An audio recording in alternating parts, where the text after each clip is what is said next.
Teams, Eric, because you guys gave up a couple of above average returns the first half and then kind of shut them down and got that big fumble. You know, going into any game, you're going to have to make adjustments.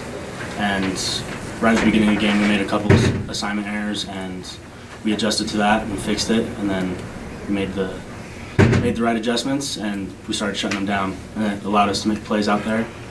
So, yeah. Talk about that fumble play, because the guy came around the corner and you just drilled him. I mean, I had that opportunity because how my teammates played. They set it up for me. I mean, all I had to do was run straight at the guy. He was dead in the tracks, and I have to give credit to the rest of the team on that, because if they weren't there, I wouldn't have made that play. It looked like you were sizing him up, though. You were ready to unload on him. Were you? Oh yeah, I mean, those are the opportunities you hope for when you're playing on the kickoff team, and you hope for that chance where you can just square a guy up and just let loose on him. Back-to-back weeks, you've gotten turnovers. How's it feel to be closing your season on a high note? I mean, it feels great, and the season goes by so fast that you just want to suck in everything that you can and enjoy the moment. How did that feel? You guys had gotten a couple field goals, some opportunities, but that you were able to turn that when the offense was able to turn that fumble into a touchdown on that point after the fumble, and then that just really seemed to, everything seemed to snowball in every facet of the game. Yeah, I think it gave us a lot of momentum coming out of the half, and that's what we want to do every time. If we can get the offense the ball on the 20-yard line, I mean, that's the ideal situation. So, I mean, we're hoping for that all the time, and sometimes it doesn't happen, sometimes it does. How would you assess the defensive play overall? Because they got a few points at the beginning of the game, and then you guys pretty much shut them down the rest of the game.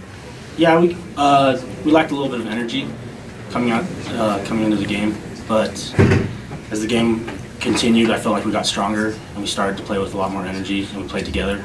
So, and that helped, that snowball effect that you said.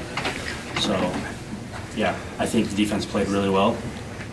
So, yeah. Harvey, moving over to offense, were you excited to make the move to run the ball this week? A lot of people tell me that, ask me that question this past week, and I just tell them I just like playing football. It's a game, and I get to play a game every week, every day. I get to go out and practice this game, and if I'm going to play this game on that side, cool. If I'm not, on the other side, cool. So it's playing the game that's fun for me, Any other questions for Eric? Because I'm going to take him out. Okay, Eric, come on. Was it just like getting back on a bike kind of thing, or you just came natural?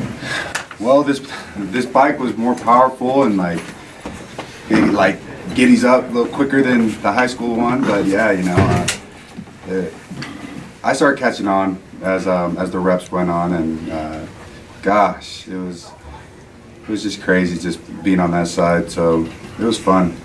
Was it you or the coaches did they ask you to move over? Did you say, hey, I'm willing to move? Oh yeah, it's by their request. I just go to practice and bust my butt for them, and if they want me to go on that side and do that, then cool. So yeah, they requested it. How much fun was it to get in the end zone a couple times? It was super fun, and I wasn't impressed with the O-line. I was going to celebrate with all of them, but they're already all just running off the field. I'm like, where is everybody? On defense, you make a play, everyone comes up and parties at the pile, and it's pretty fun when you have a hole the size of. I could have drove my car through that hole to score. So it was fun to get in the end zone. Did coaches indicate to you that this would be something you would be doing next week as well, maybe the bowl game too?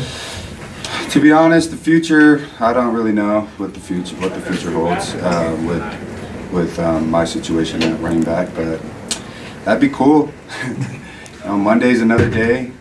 Right now, I'm gonna go grab some food and hang out with the family and go to church tomorrow. After that, hopefully I come back and it's either, hey, you're wearing a Navy or a Royal, and Royal's defense and Navy's offense. So either or, it'll be fun. So let's just. You had some pretty strong takes a few weeks ago about your play on the defensive side. How you felt you did today on running back. Your just own evaluation. My own evaluation. I won't say I suck like I did last. You guys blew it up. You guys did me dirty. All you guys. All you guys did me dirty. You know, everyone's like, wow. I'm like, gosh. There was a lot of humor behind that one. But hey, to be honest, I felt like I felt like the offensive line did the job for me. And I saw any weak little crease, I just put my foot in and just my foot down and just put my head down and just see what I can get out of it. And I felt like I could have done better in the beginning. And there's of course a lot of improvement. I know Reno was in my ear the whole game. He's probably in the locker room waiting for me. And you know, there's a lot of improvement. That's a big responsibility to be a running back on a college team. And with that responsibility, you got to do it with perfection. And I feel like I'm not there yet. You know, it's been a while, but I feel like I took some hits at what I can do. You know. Talk about being out there with KJ. And, you know, kind of the combination that you two put together today. KJ's awesome. He rushed over 100 yards, and that's what I told him he's going to get. I wanted him to get 200 yards. He did great, and he's the shake and bake, and I guess I'm the I should have trucked more. I was supposed to be the diesel truck, but I took flight. You know, it was more like a Delta airplane. You know, so whatever. KJ's awesome. I learned a lot from him. Great running back. So I love playing with KJ.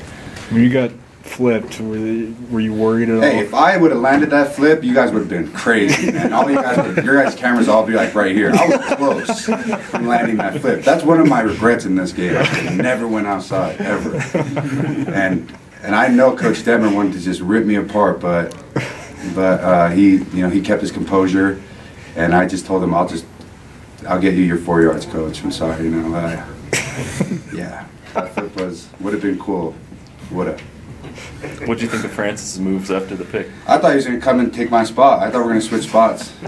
You know, he juked out the quarterback, and I'm like, if he scores, they might put me back over there and him over here. So when he scored, I was just going crazy.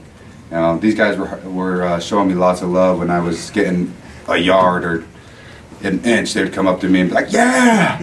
You know, so like seeing one of the boys take it to the house, especially on the defensive side, that's just gold right there. You know, everyone was just amped up. That was a huge momentum change right there. Francis, what was it like watching Harvey out there running, being a running back today?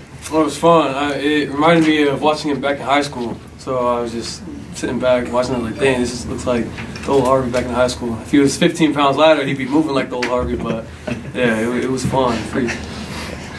And you auditioning to join the offensive side as well? Is that, you know, after the interception return? I don't know, whatever they want, but I had to show them something. I was like, yeah, I can still run the ball a little bit. So we need to excuse Harvey's got another interview. See you guys. Don't screw me over on the paper, please. Francis, on that pick six, what happened on the play? So we brought pressure 6 people from the backers came from the edge, and if you get blocked, you're supposed to back up and kind of play the flat route. Mm-hmm. And so as soon as I seen the tackle step out to me, I made contact and I backed up. And I seen the quarterback look to the field, so I was like, all right, the ball's not coming my way. And then next thing you know, the ball came right to me, and I was like, oh, free. As soon as I got the ball, I was dead tired. So I was just hoping and praying that my team blocked for me. I was like, please just block for me. I have to score now. So, yeah, credit to them for blocking. Francis Butch was back this week. Feels like you guys, when you're together on the field, just feels like it's just a great chemistry there. Kind of describe what it was like having Butch back on the field. I mean, he's been a great mentor to me. I mean, he's played linebacker his whole life, and I've learned a lot from him. And so just having him back, and he's, you know, I would say 100% now. It's nice to know that, you know, he's going to sustain his gap, and so if the running back goes to him, it's going to cut back to me. And so it's just it's nice, you know. It's great to have him back. I think they got 200 and some odd yards in the first half, and then only 100 the rest of the game. What was the key adjustment you guys did to shut them down? We didn't make too many adjustments. It was just a matter of effort and just waking up. You know, we kind of came out lackadaisical and not really taking them too seriously. And then as soon as Coach gave us a prep talk during halftime, that's what amped us up, and we knew what we had to do the second half. Do you like ending the season against an in-state team like Utah State? Oh, absolutely. Yeah, it's gonna be one of the funnest games. We played last year when we played over there. I would say that was probably one of my favorite games we played in. Just any rivalry game will get the fans going, the media going, even the players going. So we're looking forward to playing this game. Anything else? All right, guys. Thanks. Thanks for.